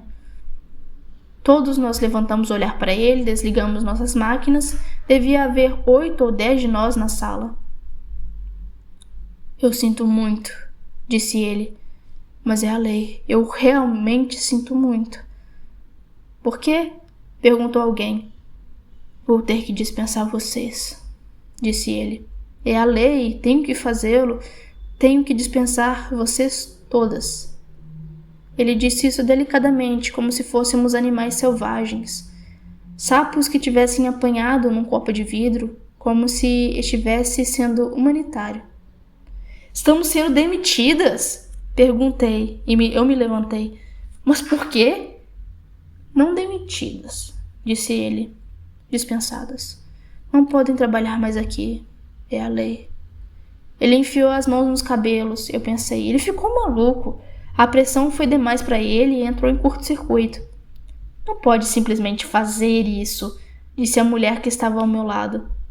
Aquilo soava falso, improvável, como algo que se diria na televisão. Não sou eu, disse ele. Vocês não compreendem. Por favor, saiam agora. A voz dele estava ficando mais alta. Vocês não querem criar confusão. Se houver confusão, os livros poderiam ser perdidos, coisas serão quebradas. Ele olhou por cima do ombro. Eles estão ali fora, disse ele, em meu escritório. Se não saírem agora, entrarão, só me deram 10 minutos. Àquela altura, ele dava a impressão de estar mais louco do que nunca. Ele pirou, disse alguém em voz alta. O que nós todas devíamos estar pensando. Mas eu podia ver o corredor do lado de fora, e havia 2 homens postados lá, de uniforme com metralhadoras. Isso era teatral demais para ser verdade, e no entanto ali estavam eles, aparições repentinas como marcianos. Havia uma natureza neles de algo saído de sonho. Eram vívidos demais, destoavam demais com o ambiente que os cercava. Apenas deixem as máquinas, disse ele enquanto estávamos juntando nossas coisas, nos enfileirando para sair, como se pudéssemos tê-las levado. Ficamos paradas e agrupadas na escada do lado de fora da biblioteca. Não sabíamos o que dizer uma para as outras. Uma vez que nenhuma de nós compreendia o que havia acontecido, não havia muito que pudéssemos dizer. Olhamos para os rostos uma das outras e vimos uma tristeza angustiada e certa vergonha, como se tivéssemos sido apanhadas fazendo alguma coisa que não deveríamos. Isso é um traje, disse uma mulher, mas sem o vigor da crença verdadeira. O que faríamos a respeito daquilo que fazia com que sentíssemos que merecíamos? Quando cheguei de volta em casa, não havia ninguém. Luke ainda estava no trabalho e minha filha estava na escola. Eu me sentia cansada, exausta até os ossos, mas quando me sentei logo me levantei. Parecia não conseguir ficar sentada quieta. Nem pela casa, de aposento em aposento. Lembro-me de tocar nas coisas, nem sequer muito consciente, apenas encostando meus dedos nelas, como a torradeira, o açucareiro, o cinzeiro da sala. Depois de algum tempo, peguei a gata no colo e a carreguei comigo. Eu queria que o Luke viesse para casa. Achava que eu devia fazer alguma coisa, tomar providências, mas não sabia que providências eu podia tomar. Tentei ligar para o banco de novo, mas só ouvi a mesma gravação. Eu me servi um copo de leite, disse a mim mesma que estava agitada demais para tomar mais um café. E fui para a sala e sentei no banco e pus o copo de leite na mesinha de frente, sem beber nem um pouco. Abracei a gata, apertando-a contra o peito de modo que eu pudesse senti-la ronronar, encostada em meu pescoço. Depois de algum tempo telefonei para minha mãe em seu apartamento, mas não havia resposta. Ela estava mais acomodada naquela altura, tinha parado de se mudar sempre a cada 2 ou 3 anos. Ela morava do outro lado do rio, em Boston. Esperei um pouco e telefonei para Moira. Também não estava em casa, mas quando tentei de novo, meia hora depois, ela tinha chegado. Nos intervalos entre as chamadas telefônicas, apenas fiquei sentada no sofá. A coisa a respeito de que pensei foram os almoços de minha filha na escola. Achava que talvez estivesse lhe dando sanduíches de manteiga e de amendoim demais. Fui demitida. Contei a Moira quando falei com ela ao telefone. Ela disse que viria até minha casa. Naquela época estava trabalhando numa cooperativa de mulheres, na divisão de publicações. Publicavam livros sobre controle de natalidade, estupros e coisas desse tipo, embora não houvesse mais tanta demanda por essas coisas como costumava haver. Eu vou até aí, disse. Ela deve ter percebido pela minha voz que era o que eu queria. Chegou lá depois de algum tempo. Então, disse ela, tirou o casaco, se esparramou na poltrona grandalhona. Conte-me, mas primeiro vamos tomar um drink. Ela se levantou, foi até a cozinha, nos serviu 2 copos de uísque e voltou e sentou. Eu tentei lhe contar o que tinha acontecido comigo. Quando acabei, ela disse: Você tentou comprar alguma coisa com seu cartão de débito no Compro Conta hoje? Tentei, disse, e lhe contei sobre aquilo também. Eles congelaram as contas, disse ela. A minha também. A da cooperativa também. Qualquer conta com um F em vez de um M. Tudo que precisaram fazer foi apertar alguns botões. Estamos deserdadas, confiscaram tudo. Mas eu tenho mais de $2.000 no banco, eu disse. Como se minha própria conta fosse a única que importasse. Mulheres não podem mais possuir bens, disse ela. É uma nova lei. Você ligou a televisão hoje? Não, respondi. Está sendo anunciar sem parar, disse Moira, em todos os lugares. Não estava atordoada da maneira como eu estava. De alguma forma estranha, ela estava alegre, entusiasmada, como se isso fosse o que estivesse esperando há algum tempo, e agora ficava provado que estivera certa. Parecia até mais cheia de energia, mais determinada. Luke pode usar sua conta para você, disse ela. Vão transferir seu número para ele, ou pelo menos é o que dizem, marido ou parente mais próximo do sexo masculino. Mas e você? Perguntei. Ela não tinha ninguém. Eu vou entrar na clandestinidade. Alguns dos rapazes gays podem assumir nossos números e nos comprar as coisas de que precisarmos. Mas por quê? Perguntei. Por que fizeram isso? Não nos cabe querer saber por quê, disse Moira. Eles tinham que fazê-lo dessa maneira, as contas e os empregos, ambos ao mesmo tempo. Caso contrário, pode imaginar como estariam os aeroportos? Não querem que possamos ir para lugar nenhum. Pode apostar nisso. Fui buscar minha filha na escola, dirigi com cuidado exagerado. Quando afinal Luke chegou em casa e eu estava sentada à mesa da cozinha, ela estava desenhando com canetinhas de ponta de feltro em sua mesinha de canto, onde seus desenhos eram colados ao lado da geladeira. Luke se ajoelhou ao meu lado e me envolveu em seus braços. Eu ouvi a notícia, disse. No carro do rádio, quando eu estava vindo para casa. Não se preocupe, tenho certeza que é temporário. Eles disseram por quê? Perguntei. Ele não respondeu. Nós superaremos isso, disse, me abraçando. Você não sabe como é, eu disse. Sinto-me como se alguém tivesse cortado os meus pés. Não estava chorando. Além disso, não conseguia tomá-lo em meus braços. É só emprego, disse ele tentando me acalmar. Imagino que você vai receber todo o meu dinheiro, disse. E não estou nem sequer morta. Eu estava tentando fazer uma brincadeira, mas saiu como um comentário macabro. Calma, disse ele. Ainda estava ajoelhado no chão. Você sabe que sempre cuidarei de você. E eu pensei, ele já está começando a me tratar como criança. Depois pensei, você já está começando a ficar paranoica. Eu sei, disse a ele. Eu amo você. Mais tarde, depois que ela estava na cama e nós estávamos jantando e eu não estava me sentindo tão abalado, contei a ele a respeito de minha tarde. Escrevi o diretor entrando, de repente, fazendo seu anúncio. Teria sido engraçado se não fosse tão terrível, disse. Pensei que ele estivesse bêbado, talvez estivesse. Até o exército estava lá e tudo mais.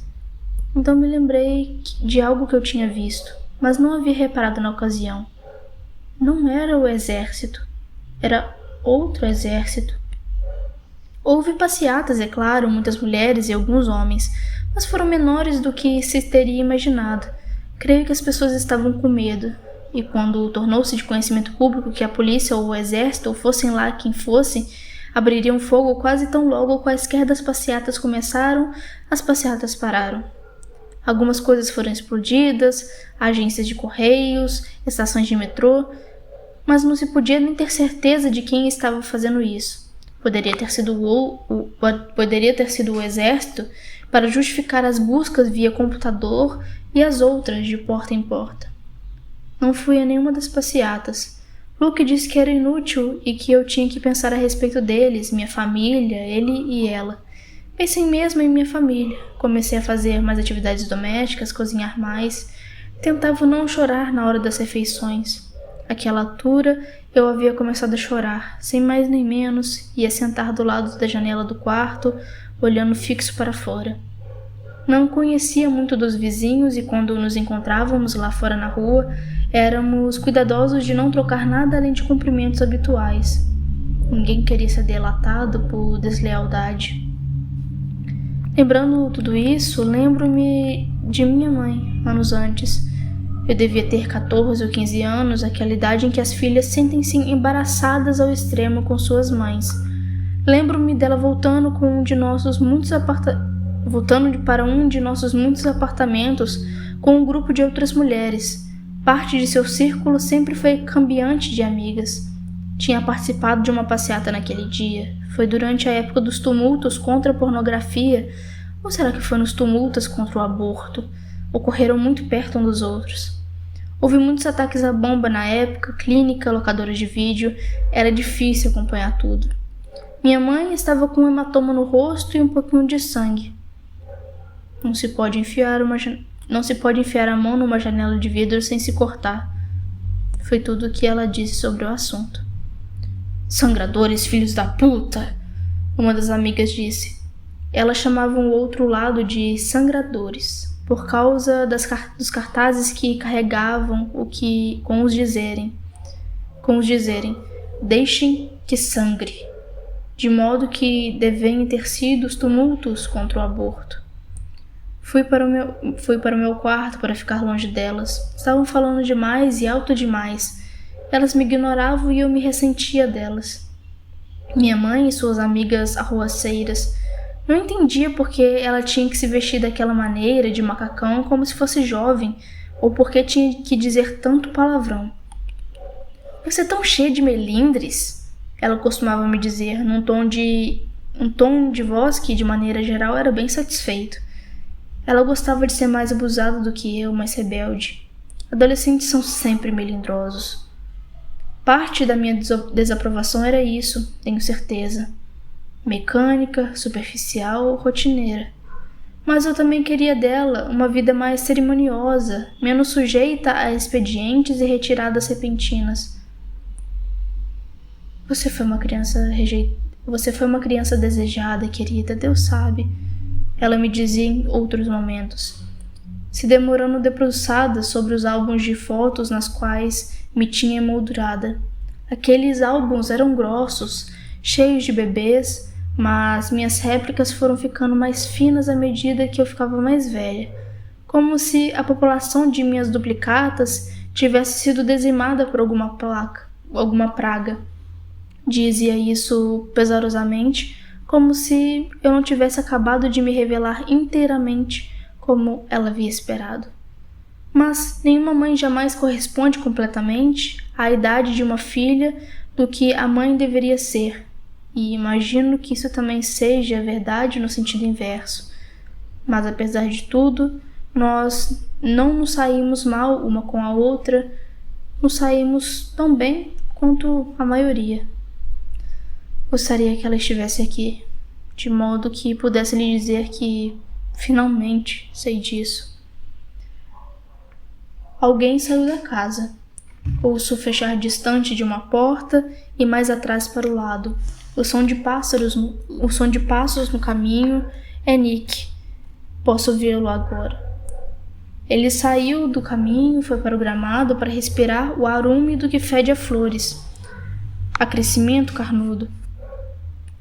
A pólen lançada ao vento aos punhados como ostras desovadas no mar. Toda essa pródiga procriação. Ele se espreguiça no sol, sinto o ondular de músculos percorrer seu corpo inteiro, como as costas de um gato se arqueando. Está em mangas de camisa, os braços nus se estendendo despudoradamente para fora do tecido enrolado.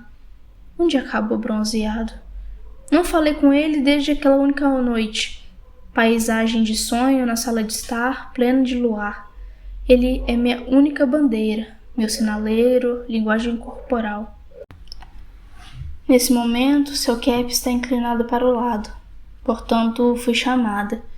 O que ele ganha com isso, seu papel de moço de recados? Como se sente alcovitando dessa maneira ambígua para o comandante?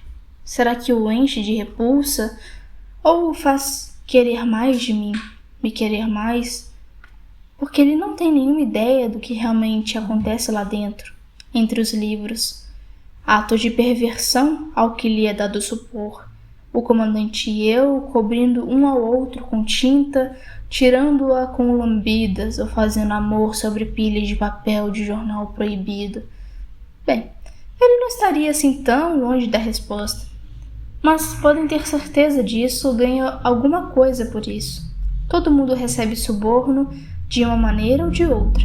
Cigarros adicionais, liberdades adicionais não permitidas às pessoas comuns, de qualquer maneira, o que pode ele provar? É a palavra dele contra a do comandante, a menos que queira liderar uma batida policial com homens armados, arrebentar a porta a pontapés. E o que tinha dito a vocês? Apanhados no ato, pecaminosamente mexendo. Depressa, comam essas palavras. Talvez ele goste apenas da satisfação de saber algo secreto, de saber algo a meu respeito que pode tirar proveito, como costumavam dizer. É o tipo de poder que se pode usar apenas uma vez. Eu gostaria de ter uma melhor opinião acerca dele. Naquela noite, depois que perdi meu emprego, Luke queria fazer amor. Por que eu não quis? O puro desespero devia ter me levado a querer, mas ainda me sentia anestesiada. Mal conseguia sentir as mãos dele em mim. O que houve? Perguntou. Não sei, respondi. Nós ainda temos, disse ele, mas não continuou. Não disse o que ainda tínhamos. Ocorreu-me que ele não deveria estar dizendo nós, uma vez que nada que eu tivesse conhecimento lhe tivesse sido tirado. Ainda temos um ao outro, eu disse. Era verdade. Então por que minha voz me pareceu até para mim mesma tão indiferente? Ele me beijou então, como se depois que eu tivesse dito aquilo as coisas pudessem voltar ao normal. Mas alguma coisa havia sido alterada, algum equilíbrio. Sentia-me abalada, da maneira que quando ele me tomou nos braços, me pegando no colo, estava pequena como uma boneca, e senti o amor seguindo adiante, sem mim. Ele não se importa com isso, pensei. Não se importa nem um pouco, talvez até goste disso.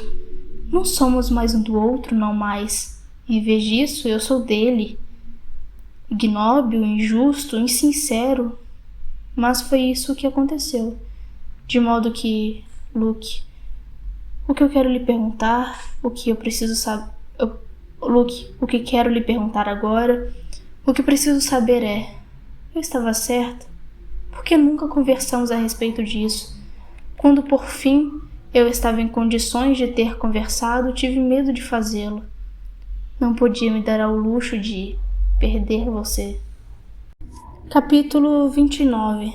Estou sentado no escritório do comandante, defronte a ele, diante da escrivaninha, na posição do cliente, como se fosse uma correntista de um banco negociando um empréstimo volumoso. Mas, exceto pelo meu posicionamento na sala, resta muito pouco daquela formalidade entre nós. Não me sento mais de pescoço duro, de costas retas, os pés lado a lado no chão de forma regimental, os olhos em posição de continência. Em vez disso, meu corpo está frouxo, até confortável. Os sapatos vermelhos descalços, as pernas encolhidas debaixo de mim na cadeira, rodeadas por um suporte de saia vermelha, é verdade, mas mesmo assim encolhidas, como se ao redor de uma fogueira de acampamento de tempos passados e mais agradáveis. Se houvesse fogo aceso na lareira, sua luz estaria cintilando na superfície bem lustradas, luzindo calorosamente na carne. Acrescento à cena o fogo na lareira. Quanto ao comandante, ele está extremamente à vontade esta noite. Tirou o paletó, os cotovelos sobre a mesa. Tudo o que precisa é de um palito de dentes no canto da boca para ser um anúncio de publicidade em favor da democracia rural, como numa gravura em água forte, com manchas deixadas por excrementos de moscas, algum velho livro queimado. Os quadrados do tabuleiro diante de mim estão quase todos preenchidos. Estou fazendo a minha penúltima jogada da noite. Zaz. Soletro, uma palavra conveniente, com uma única vogal e com um caro Z. Isso é uma palavra? Diz o comandante. Poderíamos olhar no dicionário. Digo. É arcaica? A sua palavra basta. Diz ele e sorri. O comandante gosta quando me distingo, quando mostro precocidade como um animal de estimação atento, de orelhas em pé e ansioso para desempenhar. A aprovação dele me envolve como um banho morno. Não percebo nele nada da animosidade que costumava perceber em homens, mesmo em Luke às vezes. Não está dizendo lá em sua cabeça, sua vagabunda. De fato, ele é positivamente um paizinho. Gosta de pensar que estou sendo entretida, me divertindo, e estou. Habilmente, ele soma nossos pontos finais em seu computador de bolso. Você ganhou de lavada, diz ele. Desconfio que esteja trapaceando para me lisonjear, para me deixar de mau humor. Mas por quê? Essa pergunta permanece. O que ele tem a ganhar ao me fazer esses mimos? Deve haver alguma coisa. Ele se recosta na cadeira, junta as pontas dos dedos, um gesto familiar para mim agora. Pouco a pouco já formamos um repertório de gestos como esse, de familiaridades como essas entre nós. Ele está olhando para mim, não sem benevolência, mas com curiosidade, como se eu fosse um quebra-cabeça a ser solucionado. O que gostaria de ler essa noite? Diz ele. Isso também se tornou uma rotina. Até agora já li uma revista Mademoiselle, uma velha Esquire dos anos 80, uma Miss e um exemplar de Reader's Digest. Ele tem até romances. Li um de Raymond Chandler e agora estou na metade de Tempos Difíceis de Charles Dickens. Nessas ocasiões leio depressa, vorazmente, quase saltando trechos. Tento botar o máximo possível dentro de minha cabeça antes dos próximos longos períodos de fome. Se estivéssemos comendo, seria a glutonaria dos famintos. Se fosse sexo, seria uma trepada rápida de pé em um beco em algum lugar. Enquanto leio, o comandante fica sentado e me observa fazê-lo sem falar, mas também sem tirar os olhos de mim. Essa observação é curiosamente um ato sexual, e sinto-me despida quando ele a faz. Gostaria que me desse as costas, que andasse pelo aposento, que lesse alguma coisa ali mesmo. Então talvez eu pudesse relaxar mais, ir mais devagar. Da forma como essa minha leitura ilícita parece uma espécie de performance. Creio que preferiria apenas conversar. Digo. Fico surpreendida ao me ouvir dizer isso. Ele sorri de novo. Não parece surpreso. Provavelmente esteve pensando por isso ou algo parecido. Assim, diz ele, a respeito de que quer conversar? Eu hesito. Qualquer coisa, creio. Bem, a respeito do senhor, por exemplo. De mim? Ele continua a sorrir. Ora, não há muito o que dizer a meu respeito, sou apenas um sujeito comum. A falsidade disso, a mesma falsidade da maneira de falar, sujeito, me põe em guarda no mesmo instante. Sujeitos comuns não se tornam comandantes. O senhor deve ser bom em alguma coisa, digo. Sei que o estou instigando, dando a deixa, contracenando com ele, atraindo-o a se mostrar. E não gosto de mim mesma por fazê-lo. É nauseante, na verdade.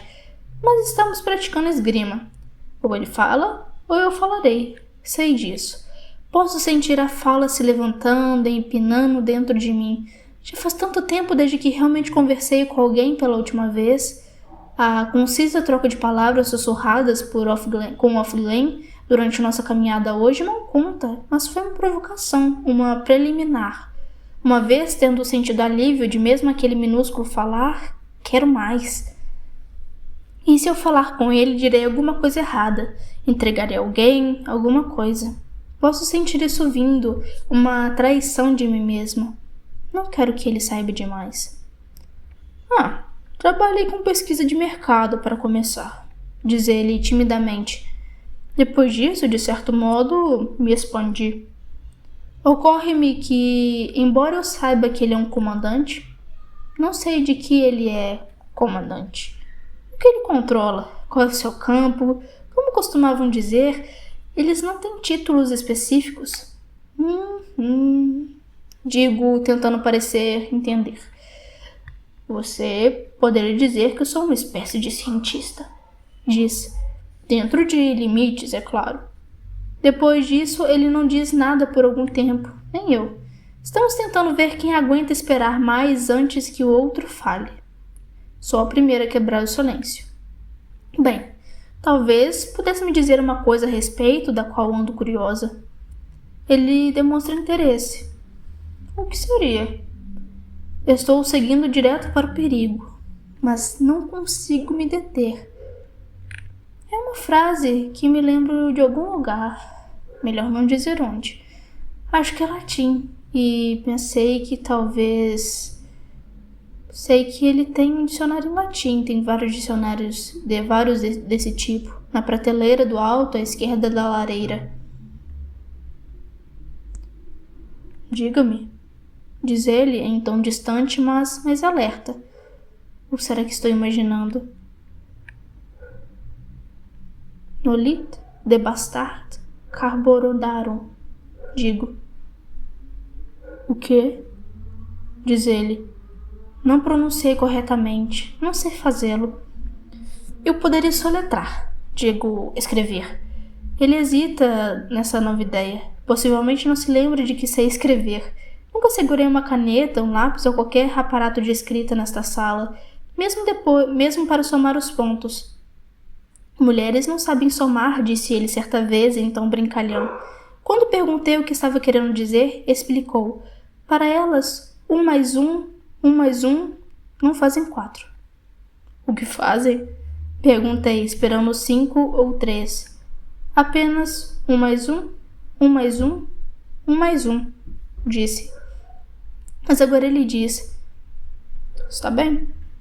E empurra sua caneta de ponta de esfera pelo tampo da escrivaninha para mim, quase que provocadoramente, como se fazendo um desafio.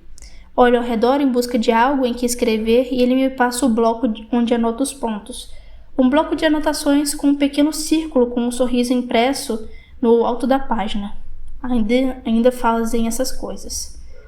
Escrevo a frase cuidadosamente. Nolit de bastard carbodarão. Aqui, neste contexto, não é nem uma prece nem uma ordem, mas um triste grafite, um dia rabiscado, abandonado. Pegar na pena entre meus dedos é sensual, parece quase viva, posso sentir seu poder, o poder que as palavras contêm. Querer ter a pena é inveja, diria tia Lídia. Nota da tradutora.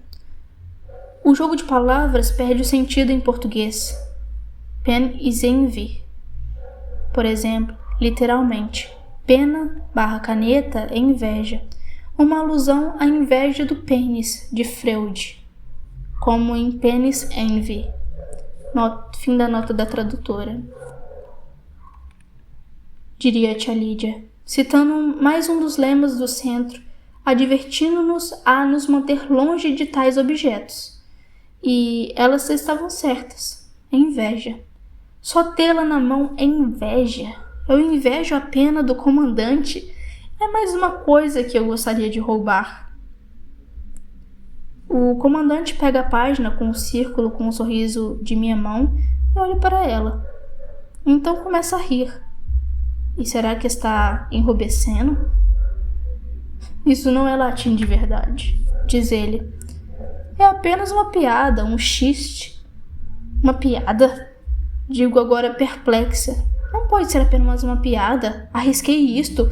Tentei me apoderar do conhecimento por uma simples piada. Que tipo de piada? Você sabe como são moleques os estudantes, diz ele. Sua risada é nostálgica, vejo agora. O riso de indulgência para com uma pessoa que um dia foi.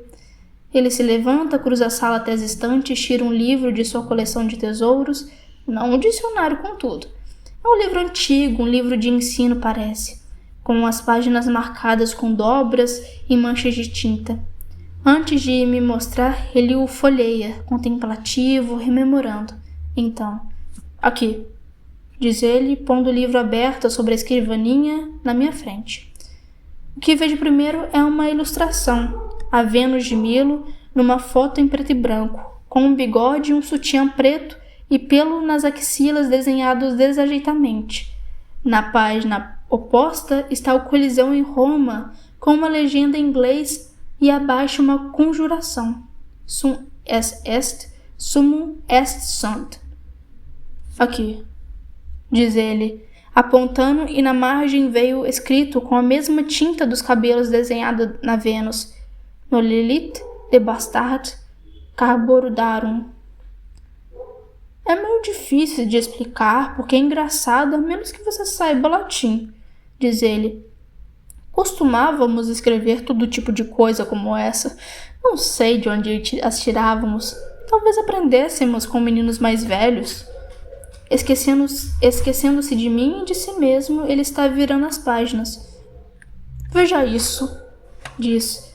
A ilustração é chamada As Mulheres Sabinas, e na margem está escrito Pim pis pit, pimus pistis pants. Havia outra aqui, diz. Sim, sis, sit. Ele se cala, retornando ao presente, embaraçado. Mais uma vez sorri, dessa vez se poderia chamar de um sorriso largo. Eu imagino com sardas, um topete.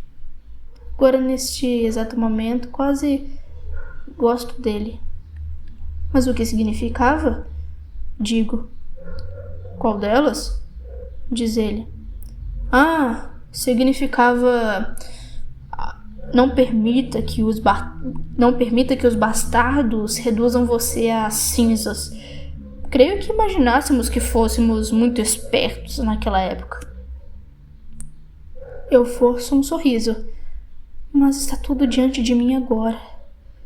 Posso ver por que ela escreveu aquilo na parede do armário, mas também vejo que deve ter aprendido aqui, neste aposento, com ele, durante algum período anterior de recordações de infância e de confidências trocadas. Não fui a primeira, então. Para entrar em seu silêncio, faço jogos de palavras infantis com eles. O que aconteceu com ela? Digo. Ele mal pestaneja. Você a conheceu de alguma maneira? De alguma maneira. Ela se enforcou, diz ele, pensativamente, não triste. Foi por isso que mandamos tirar o lustre em seu quarto. Faz uma pausa. Cirina descobriu. Diz ele como se explicasse e explica. Se seu cachorro morre, arranje outro. Com o quê? Digo. Ele não quer me dar ideias. Isso tem importância. Diz, lençol rasgado, imagino. Já considerei as possibilidades. Suponho que Cora tenha encontrado. Digo. Foi por isso que ela gritou. Sim, diz ele. Pobre garota. Está se referindo a Cora. Talvez eu não devesse mais vir aqui. Digo. Pensei que estivesse gostando disso. Diz em tom alegre, despreocupado, me observando com tudo, com os olhos atentos e brilhantes. Se eu não soubesse que seria impossível, pensaria que fosse de medo. Eu gostaria que sim. O Senhor quer que minha vida seja suportável para mim. Digo. Isso não sai como uma pergunta, mas como uma afirmação explícita, clara, clara e sem dimensão. Se minha vida for suportável, talvez o que eles estejam fazendo seja correto afinal. Sim, diz ele. Quero. Preferiria que fosse. Então, está bem. Digo. As coisas mudaram agora. Tenho algo que posso usar para pressioná-lo e me aproveito. O que tenho para pressioná-lo é a possibilidade de minha morte. O que tenho para pressioná-lo é sua culpa. Finalmente. De que você gostaria? Diz ele, ainda com aquela despreocupação, como se fosse apenas uma transação de dinheiro e uma sem importância, além do mais. Doces, balas, cigarros. Quer dizer, além da loção para as mãos. Digo. Além da loção para as mãos. Concorda. Eu gostaria de saber. Isso me soa indeciso, idiota até. Digo sem pensar. De saber o quê? Pergunta. Qualquer coisa que haja para saber. Digo, mas isso é frívolo demais. O que está acontecendo?